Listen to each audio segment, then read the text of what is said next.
सर्वभूतां सर्वलक्षणं सर्वं भोगं समारंभो सर्वं प्रियात जातश्च ये वे सर्वदा मेव च। सब कुछ संसार में अनेक होके भी एक ही कहलाता है। अच्छा सुनिए, गांव में बारिश हो रही हो तो सबके घर से पानी अलग अलग निकलता है कि नहीं? बारिश का अलग अलग थोड़ी पड़ती किसी के घर पे, बारिश तो एक ही पड़ रही है। आप अपने घर से देखेंगे तो क्या कहेंगे? बारिश हो रही है, बारिश। ओ भैया बहुत जोर से बारिश हो रही है। अरे यार कुछ मत पूछे, कल से रिमझिम सब नुकसान करके धर दिया है, कीचड़ कीचड़ कर दिया है। ये ना है कि जोर से पड़ जाए और चली जाए। बारिश हो रही है बारिश, पर बारिश जब होती है तब भी वो एक वचन होती है, और जब वो किसी छत पे बट जाती है तो वो बहुवचन हो जाती है। नालों में बहते बहते बहते बहते अनेक मोरी नालों से गुजरते हुए जब किसी नदी में गिरती है फिर एक वचन हो जाती है। क्या हो जाती है? वृंदावन का पानी बारिश का जब अनेक नालों से जाएगा, अनेक मोरियों से निकलेगा, और जब यमुना में जाएगा तो क्या हो जाएगा? फिर वो एक वचन। नाम क्या हो जाएगा? यमुना। क्या नाम? हाँ। अच्छा, यमुना से पहले क्या नाम था उसका? बारिश। अब ये तो है नहीं कि ये गुड्डू के घर की बारिश, ये पप्पू के घर की बारिश, ये लक्ष्मी के घर की बारिश, ऐसा तो कोई कहेगा नहीं। सब लोग जानते हैं कि ये बारिश का पानी है, इसलिए ज़्यादा ओवरफ्लो हो गया है, बाढ़ सी दिख रही है। यमुना में जाता है तो वो समा जाता है। कभी कभी यमुना भी ओवरफ्लो हो जाती है, और वही पानी जब समुद्र में चला जाता है तो सर्वम वचनो कृतम मूलः, फिर वो समा जाता है। फिर वो यमुना भी रहता, बारिश भी रहता, फिर वो क्या रहता है विकास बाबू? फिर वो क्या रहता है?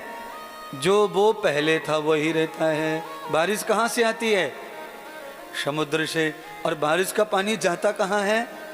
हाँ, अंत तो गत्वा बारिश के पानी को इतने सारे खंडों में बंटवारा हुआ।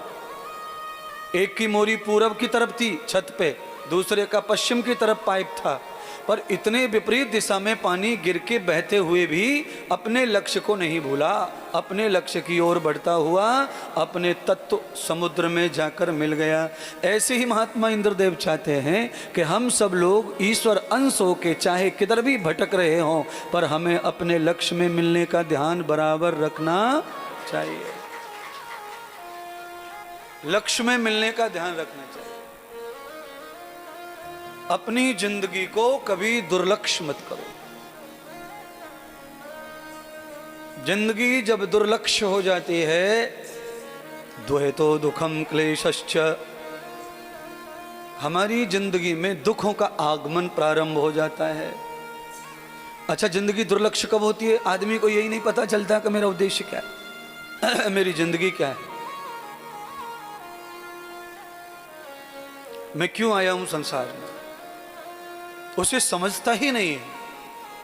बस वो अपनी धुनाभुनी में लगा रहता है। आप घर बनाते हैं, कोई बुरा काम नहीं करते। आप बड़े बड़े इमारतें बनाते हैं, मंदिर बनाते हैं, आश्रम बनाते हैं, कोई बुरा काम नहीं है। ये संसार की जीवों के आश्रय के लिए ये सब चाहिए।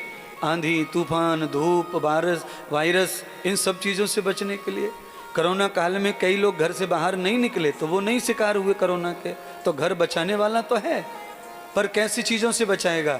यावते ब्रह्मो न गति, प्रकृति के वायरस से, परमात्मा की मार से कोई नहीं बचा सकता, भगवान की मार से कोई बचा नहीं सकता है। कई लोग छाती पे प्लेट बांध कर युद्ध करते हैं, राइफल चलाते हैं, फिर भी मर जाते हैं। पीठ पे भी बांध रखी है प्लेट, छाती पर बांध रखी है, ऊपर टोप लगा रखा है जिसमें गोली न जाए, और फिर भी मौत। आप समझ लो। अच्छा बोलो, दुनिया का कोई भी फौजी नौकरी पे नहीं मरा, शहीद नहीं हुआ, तो घर पे आके क्या जिंदा है? वो एक दिन तो मरना है। तो वो प्लेट बचाने के लिए नहीं है, मृत्यु से प्लेट नहीं बचा सकती है, पर संयुक्तम साधनम कृतः हमें सुरक्षित रख सकती है। मरण हमारा जीवन का, शरीर का धर्म है, उससे हम सुरक्षा करें ही नहीं, पर संरक्षितम तनूनाम जिस शरीर से अभी हमें बहुत सारा काम करना है, उस शरीर की सुरक्षा हम जरूर कर सकते हैं। कई लोग मोटरसाइकिल पे से गिर जाते हैं, पर हेलमेट पहने रहते हैं तो खोपड़ी नहीं फटती, इधर उधर छिल जाते हैं, ठीक हो जाता है। खोपड़ी में चोट लगने से मृत्यु का भय ज़्यादा होता है। तो साधन ने शरीर को सुरक्षा दी, पर मृत्यु से सुरक्षा देने का दुनिया में कोई साधन नहीं है। जीवन का जो उद्देश्य है वो हमारी समझ में आया। मैंने कहा कि जल, बारिश का जो पानी है वो इतनी टेढ़ी मेढ़ी गलियों से गुजरते हुए भी नदी में पहुंच करके समुद्र में मिल जाता है। तो हम भी संघर्ष की गलियों से गुजर के सत्संग के इस महान गंगा में प्रवेश करके परमात्मा रूपी सागर में प्रवेश हो सकते हैं, अगर हम चाहें तो।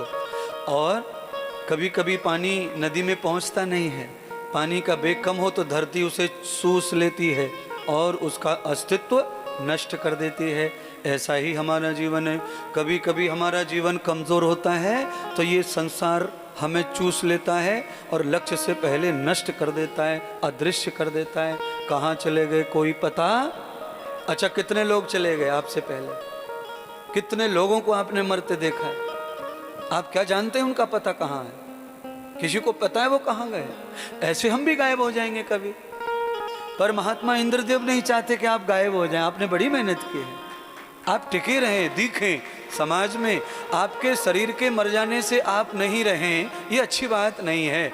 शरीर रहे न रहे पर हम रहें, ऐसा कुछ कर जाएं, ऐसा कुछ कह जाएं, ऐसा कुछ दे जाएं।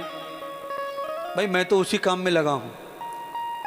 काया रहे न रहे पर मुझे रहना है। संसार इतनी अच्छी चीज़ है, इसमें से निकल के कहीं भी कोई अच्छा धर्म, कोई जगत है नहीं। आपने देखा कितने लोग चंद्रमा पे गए पर कोई नहीं रुका वहाँ, सीधे 6 महीने में नीचे। बोलो, और यहां से कोई जाने को तैयार नहीं कहीं।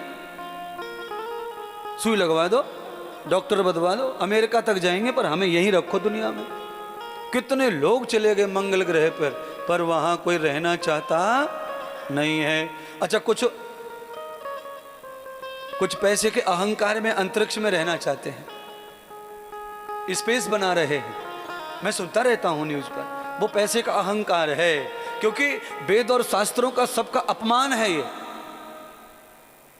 एवस्य पृथिव्याम जन्मस्य लोकम ब्रियधा मृत्यु समारति। धरती के अलावा जन्म मरण और भोग कहीं और हो सकता नहीं है। अच्छा, और कहीं भोग हो सकता था तो फिर क्या जरूरत थी भगवान विष्णु को, शंकर को, इनको आने की बार बार? क्यों? यदस्य भोगे, वैकुंठ में शंकर, वैकुंठ में भगवान विष्णु और कैलाश में शंकर, इनको भोग प्राप्त होता नहीं है। वो तो भला करो कि हम तुम लोग कैलाश जाते हैं मानसरोवर घूमने तो लड्डू पेड़ा चढ़ा के आ जाते हैं साल भर में 2-4 महीने, उसी से काम चला रहे हैं भोले बाबा। हाँ, तुम तो भला समझो भक्तों का। अगर तुम नहीं होते तो कहाँ आश्रम बन रहा था? ये भगवान का आश्रम बनेगा? वो तो तुम्हें है तो सब है, तुम नहीं तो कुछ नहीं। मैं कहाँ से लाऊंगा? मेरे पास कुछ नहीं है। बातें हैं आपके कल्याण की, पर आश्रम बनाने का कोई साधन मेरे पास कोई साधन नहीं है। पैसा मैं छूता नहीं हूँ, पैसा मैं रखता नहीं हूँ, पैसे को बैंक में नहीं डालता। ये सारी चीज़ें एकदम प्योर गारंटी से है बिल्कुल।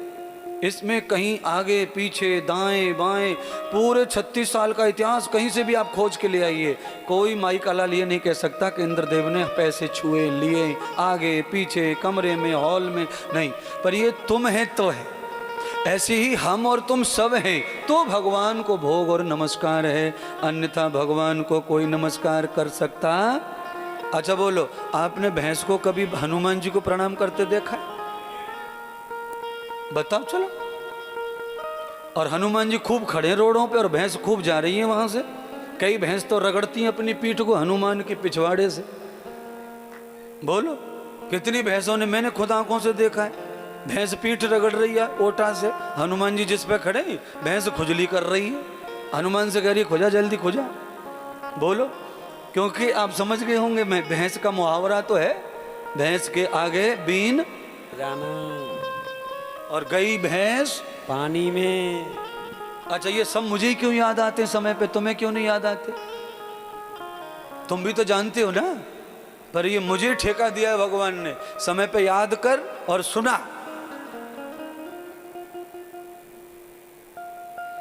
क्योंकि मैं दिल की धड़कन तक जाना चाहता हूं सबके, मैं बुद्धि में किसी के घुसना चाहता नहीं। हाँ। बुद्धि में नहीं, बुद्धि में तो पहले से दुनिया भर के हीरे जीरे दर्द धनिया मिर्ची जन का घुसो पड़ो है। खिचड़ी में नहीं जाना, अपनी जगह ऐसी जगह बनाइए जहां परमात्मा पहले से ही स्थान लेके बैठे हुए हैं। ये जितनी पब्लिक बैठी है पांडाल में, टीवी पर बैठी है, इसमें से 99% लोग शरीर में भगवान को दिल में मानते हैं, घुटने में मानते। तुम्हारा क्या कहना है प्रकाश बाबू, दिल में ही है कि घुटने में भी हैं? देख लो। है महर्षि स्वामी दयानंद कहते हैं सर्वत्र व्यापक है परमात्मा, सर्वव्यापी है, अंतर्यामी है, अनंत है, अनादि है, अनुपम है, सर्वाधार है, सर्वेश्वर है, सर्वशक्तिमान है, अनादि अजन्मा है, अभय है, निर्भय है। ये परमात्मा के स्वरूप हैं। ऐसे ही परमात्मा